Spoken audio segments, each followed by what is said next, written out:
the great value I think relates to there's a lot of vines. The other thing about great value, and you got it going, Jason, so whoever watches this can be bored as we go through questions, or they're great questions. Bored as I just wander around the answer instead of answering it. I think the great value comes. You're used to it. Yeah, I know. I think the great value comes because there's a lot of vines. So there's a lot of fruit that you can get. There's also been great value in Spain because with Spain's entrance into the European Union, they were given large amounts of subsidies in order to try and upgrade the quality of wine. The idea being with the European Union that they would take an agricultural product that was cheap, maybe it's selling for $200 a ton or $100 a ton in fruit.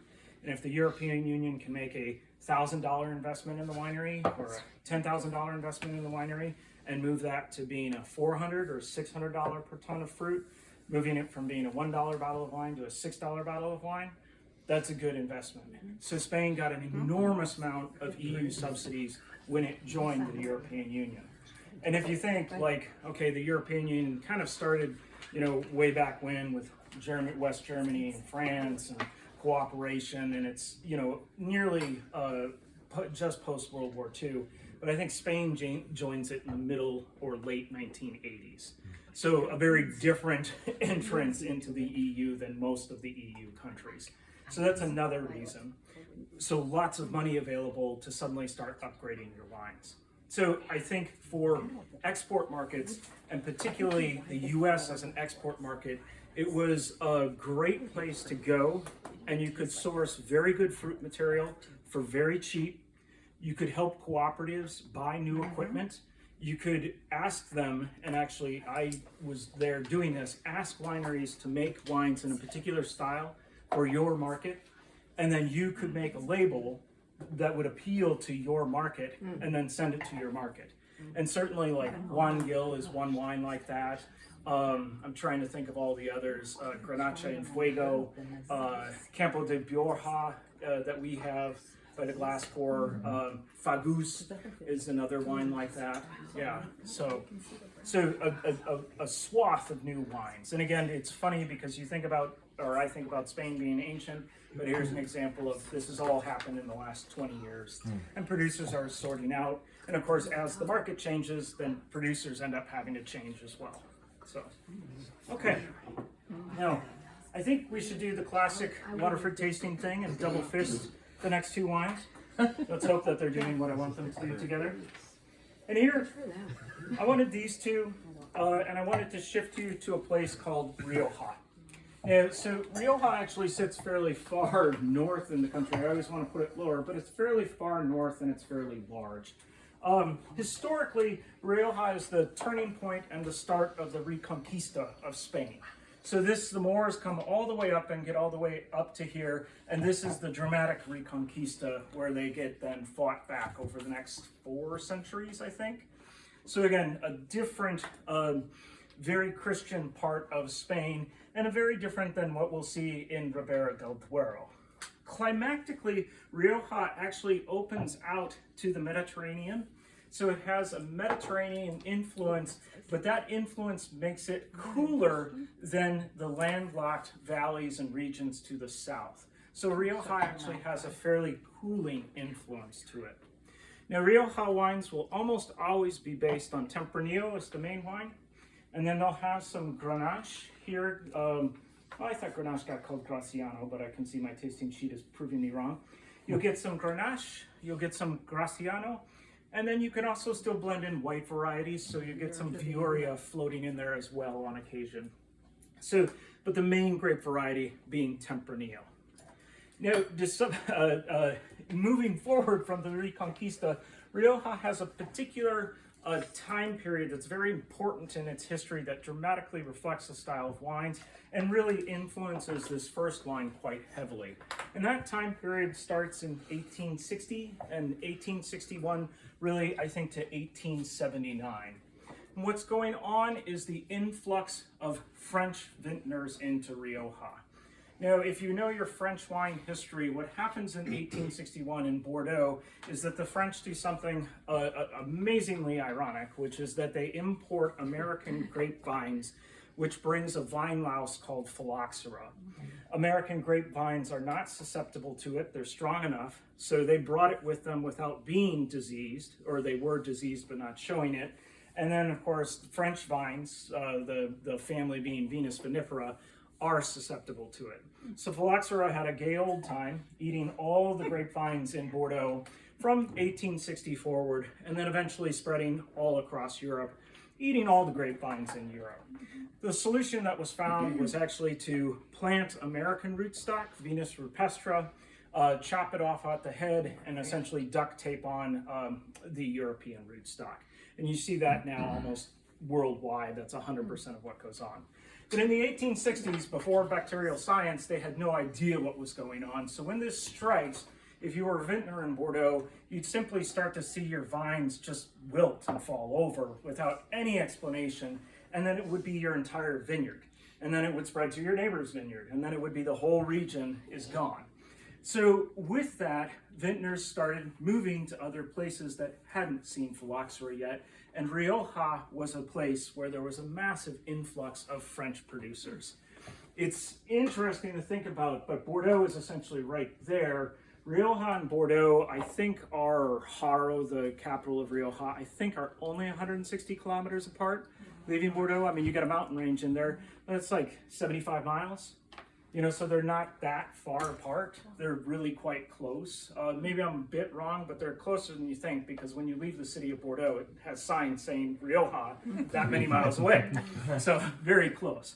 So it was also a climate that was thought could reflect Bordeaux. So it was a little bit cooler. It didn't have the inland heat of Ribera or Madrid. And so an area where they could make Bordelais styled wines. So that was the goal. In the 1860s, with most of the founding families in Rioja to make Bordeaux-styled wines. Now, this was not a Bordeaux style that we have today, where we have very modern equipment in Bordeaux, we have bacterial science, we have all kinds of knowledge of what's going on in the vineyard and how to make our wines. This was a style of Bordeaux that, if you think of what would have been being exported to England in terms of claret, so a lighter style of wine, higher acidity, that was built for very long-term aging. It didn't necessarily show fruity characteristics, it showed savory characteristics, and it was really about the silkiness of the palate because of that long-term aging. So that, I think, was the conception and the goal and the mindset in Rioja in the 1860s.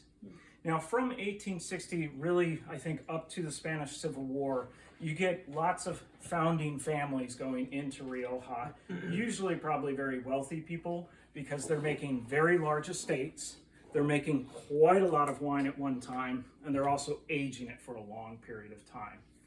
So when you hit in our shelves, people like Cunet or Marquis de Caceres, although that's a new one, even Lopez de Heredia, which we're having here.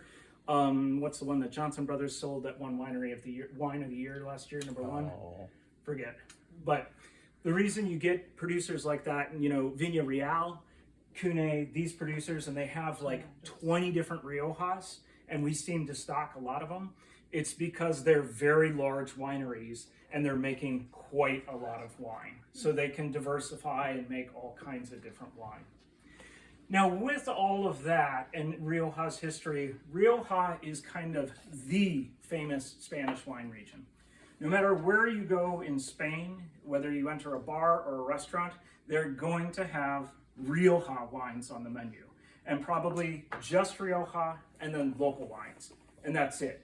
So they're not going to necessarily have Madrid wines or Ribeira Sacra, but they will have Rioja wines. So it is kind of the hallmark wine region of Spain, and you'll see it everywhere. Okay, let's take a taste, and let's taste this Cubillo first. So the winery name, and I think you all have heard this before, but the winery name is Lopez de Heredia. That's why in the POS system you get all kinds of Lopez de Heredia, or you get one winery name, 3 vineyards, and each vineyard makes 3 different styles of wine. So it's nicely confusing in point of sale for you. We all noticed. Yes, yeah. Which word should I pick? Let's try this one. Yeah. Try the fourth word. And most of them And I'm come. saying it. Most of them come. Yeah. And everybody slow. says, what are the guys thinking when they put this in there? Yeah, everyone's guessing what Barwell thought when Yeah, they put what it were in. they And, thinking? and most of the wines from Aradia we stock 3 different sizes of. So we've got a lot. Hopefully there is a new point of sale system coming that Green Bay is going to start with, and it has started with, so hopefully the quirks will be worked out. But that point of sale system actually allows for variants. So you would have one wine like Lopez de Heredia Tondoña, and then Tondoña would have 3 aging variants, 3 size variants, and then all the vintage variants that you want. So go crazy, but you find it in one. Okay, sidetrack there. So this one, Lopez de Heredia. I like to pour this one first because I think it's a wonderful introduction to a very classic Rioja style of wine. And by classic, I mean that Cubio here does have enough fruit. So if you have clients come in and say they want Rioja, but they want a classically styled one, I think it has enough fruit that it can get by for a consumer who has never had it before. But it also shows off the fact that it's been aged a long time, both in wood and also in bottle. So Lopez de Heredia maintains the classical legal structure of aging. So there is this one, which is not the Reserva, the Cubio, the vineyard is called Cubio, is 2 years in barrel and 2 years in bottle before release. Now it's old barrel. Yeah, it goes, the classic is 2, 2, 4, 4, 8, 8. Yeah, so Lopez de Heredia will hold that. So this is 2, 2. 2 in barrel, 2 in bottle. This is all used barrel, so the idea is not to necessarily impart an oak influence. It's all used American barrel. So a lot of people will say that American barrel gives Rioja its vanilla character, whether you find that or not. You can decide, I guess it's there a little bit. But so it has just enough fruit, but it also shows you the importance of the aging in terms of its savory character. So being more baking spice to it, having more of vegetable note, won't say it, but having a more savory character than an upfront fruit. Then when you feel it on the palate, I also think it has enough fruit character that people can get by, but it also still has the classic Rioja of very pronounced acidity, very supple tannins to it. So all of that, I think, makes it a wonderful food pairing wine. So that's a Thanksgiving wine. Yeah, Light enough. light enough for Thanksgiving. And, yeah. The fans from the gravy. Yeah. I would too, I'm going to. So I think a wonderful wine. I also realize though that in terms of selling it, you probably need to taste it in order to tell people what they're about to get, because it's a very traditional Rioja. Now, you guys heard it a little bit. I'll explain it a little or be very specific about it. The traditional style of Rioja maintains a legal method of labeling their wines. And that legal method is Crianza, Reserva, and Gran Reserva. Rioja's influence is so strong across Spanish wine culture that you will sometimes see these words appear in other DOs. So you may see them appear in other DOs, and those regions are reflecting back on Rioja's tradition. Now, when the standard was set, Crianza meant a wine that was aged for 2 years in barrel and 2 years in bottle. Reserva meant 4 and 4, 4 years in barrel, 4 years in bottle. Gran Reserva meant 8 and 8, 8 years in barrel, 8 years in bottle. That's a long time period. Nowadays, all of those times have been halved or more dramatically cut down. So it's much more dramatically cut down now in terms of what Crianza, Reserva, and Gran Reserva mean. Lopez de Heredia holds to the traditional aging requirements. So their Reserva we have sitting there in Tondoña is the vineyard, and that's on the 2008 vintage. So they're a long time holder. We used to get a lot of their Grand Reservas, and nowadays we get just a few bottles at a time. I will tell you, I have had the wonderful experience of having lots and lots of old Rioja. It used to be cheap, and by cheap, I'm meaning you could get 1975 for like $120. So a wine as old as I am for 125 is cheap. So it used to be really cheap, and then I've known collectors who have collected really from the mid 60s on in Rioja because the wines were always so inexpensive. And what I can tell you is they're gorgeous wines. Even the entry level bottlings that would technically be the entry level for them will age 40 to 50 years. So they will make it for the long haul. And it's really that, if you're wondering, if you're questioning, it's really that vibrant acidity on the palate that you're looking for. If you get the vibrant acidity, it will make it for the long haul. I have found in general that you get, when they first come to us, you'll get kind of a walnut character. You'll get a very savory note to them. Over about the next 20 years, that will burn away. And by around year 40, you get a really amazing wine drinking experience. And that's in the Grand Reservas. So a lot of them come already, 10 to 15 years old. But if you can age them for 40, you get amazing drinking. Yeah, it's a long term. So, I'll be dead. I'll be dead. I mean, my coffin wine.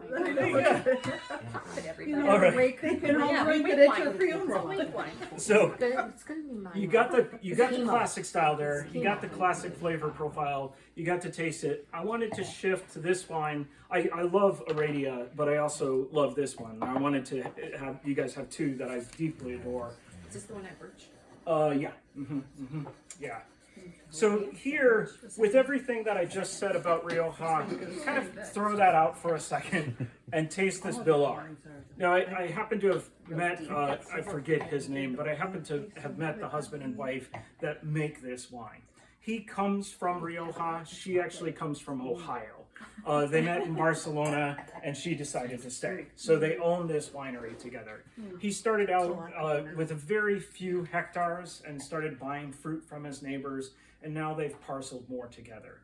His goal here, though, is very different than what we just discussed with the traditional style. His goal is that Rioja has very old vines.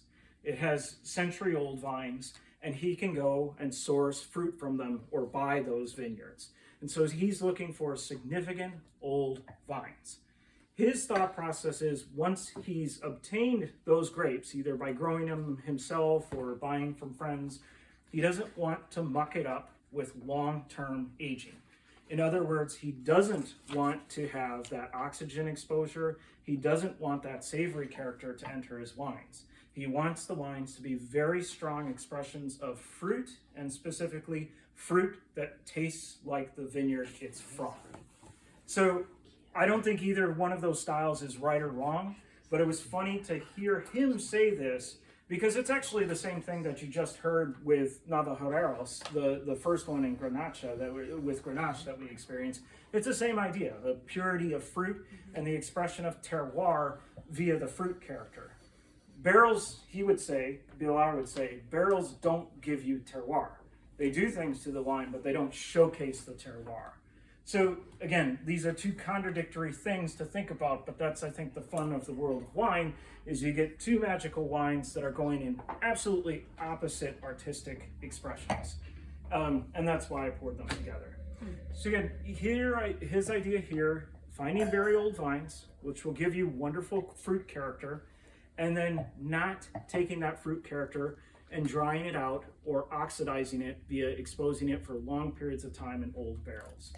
Putting it in modern barrels, if it's got barrel, and this does have some barrel, like you would do in modern Bordeaux, holding it for the correct amount of time to give it seasoning, give the wine a seasoning, but not necessarily overt oakiness or change the flavor profile, and then releasing it.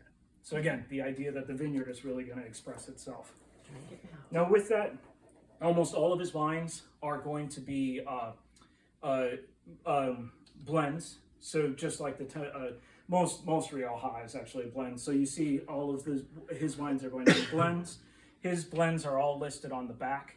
He has a particularly strong fondness for Graciano, or Graciano, however you want to treat the TH. To me, that always adds a little bit of like a cinnamon red hot thing that I think is absolutely charming for the wines. We typically here have this wine, which is, he told me this and I should remember, and she told me too, this wine, which is all estate fruit. We also have one called Finca Hapa, which is a single vineyard, also all estate. We have two underneath this wine, one called Belair, which is not a state fruit, but I think the Belair is just, it sits under, I think it's $19.99, and I think it's one of our most extraordinary $20 wines. We have another one called Le Grimus de Belair, which I think is 100% Graciano, and it's at like 12. And then we have 3 single vineyard high tiers as well. The labels all sort of look similar in POS. You'll see, but the winery name is Belair, so you'll get them and you'll be able to hunt them down. All wonderful. With these, we're on the 17 vintage. I started buying his single vineyards in 2013, and I think those are absolutely extraordinary right now. So I think even though it's made in an entirely different style, I think the aging potential is still really huge. He did release 2 wines that were aged for 8 years in barrel. The white, and I bought all of it, so you can't have any. So the white is oxidative and super interesting. The red wine clocked in at 16.5 alcohol, and it's like, it's big. What did it clock in at? 16.5? How did you get the yeast to survive that? Yeah, he probably inoculated. So, yeah. But no, he wouldn't have, because they're organic and biodynamic too. So so Jesus, you know, it's like a fortified. next year with the coming vintage, he is now making, he and she, Melanie is her name, David's his name, David and Melanie. We will have 10 different wines from them. So at some point we'll taste you on all 10. And if they come back, he could taste you on all 10 of them. So they're coming. Yeah, it was super fun to taste. But for now, we have Fincas, and we definitely have Belair, Harpa, Hop Finca Hapa, and then La Grimus. And La Grimus is the cheaper one. Yeah, Birch was too loud when they were here. Here or there? And Adele, Birch was loud. Birch was Yeah. too loud. You could hear him, talk. So Mhm. it was, but the wines were great. Yeah, I think the wines are really stunning. And so, and again, I think it's super fun tasting beside the Tondonia, because their wines going in opposite stylistic. You know, just the total conception of what those two winemakers They're are so thinking about. non-traditional Yeah. of what you expect that they're kind of fun. It's fun to play with them side by side Yeah. for me. Yeah. Okay, let's wrap up this flight by cleansing our palates a little bit, getting some vibrancy in here. Chocolina. So we're gonna go up right here to the Basque region, Deep and heavy here. one of the most fiercely independent regions of all of Spain, also one of the most heavily industrialized. Bilbao, with the Frank Gehry Art Center, is the recognizable place for it. So Chocolate. Chocolate is actually a very small, there are 3 separate regions of Chocolate. All of them are very small. I've never bothered to memorize all 3. I suppose if we really wanted to go deep depths into Chocolate, we could have a Chocolate tasting. That's all 3 subregions of Chocolate together. With the crazy thing. Yeah, the crazy thing is that Only they're in the referring to, summer I you think you can do guys it covered outside. it, is a vessel called a Perron. It's a traditional way of drinking. It's got a real small spout, and you pull up on it. And we had some here when we took them down to Yes, we Birch, did. Yeah. and they're all at Birch now. So, That was the one who brought them. yeah. So chocolate here, bright, fresh, low alcohol. I thought with those 2 red wines, this would be the perfect wine to have. Just cleanse our palates, get ourselves set for the next big red wines. But I think this is also just a super fun one. We sold this at Birch, and people would just really die for it. It was inexpensive, and you could just drink pretty much as you wanted because of the low alcohol. And again, if you think of any kind of seafood, this fits it incredibly well. Or if you were just having it as an aperitif, you know, just something very light. Even if you were just serving it, you know, as an intermezzo between 2 heavy dishes, just light and brilliant. It does have a little tiny touch of a spritz to it. Wonderful, thank you. Yep. But we opened it a little touch early, so sometimes it has a little tiny touch of a spritz to it. I know the language is hard, Amatsoy, and I know this label is kind of hard. To me, it, for some reason, always makes me think it's Iranian. Don't know why. Don't know why that association exists, but there it is. Amatsoy is considered one of the top producers. Sorry, this being the label. So if you want to recommend the top producer of chocolate, here you go. Reason for the name and the unusualness of the name, and it's kind of a fascinating side story, but a fun one that I found working at Birch got people into it, is if you think of the big circle of languages, and how we sort of all relate. If you've ever seen that, you see that like there's some sort of center language in the middle, and then you go out and it's the romantic language, Latin romantic languages leads to French and Italian, that kind of circle of languages. Basque goes straight out from the center and has no other reference whatsoever. So Basque is its own language with no other antecedent, no other reference point, nothing else that ever polluted it, if you will. It just goes straight out and is solely its own thing. So you gotta appreciate the Z's and X's and T's that come for that. Yeah. So Hammurabi Zuri. There's also Hammurabi. Whoever's taking Joe would be the one to ask. There's Hammurabi Zuri and there's Hammurabi. Belza. Thank you. Say it again. Belza? Yeah, There is the red. those are the two grapes. It's hard enough to remember chocolate, so if you can get the Hammurabi. So then the pink one is the other grape. Yeah, we stock this producer in a pink one, which is a rosé, Yeah. and then we stock the pink one in sparkling as well, and then of course we stock them in magnums just to confuse everyone. So, Oh, yes. yeah. All right. Next plate.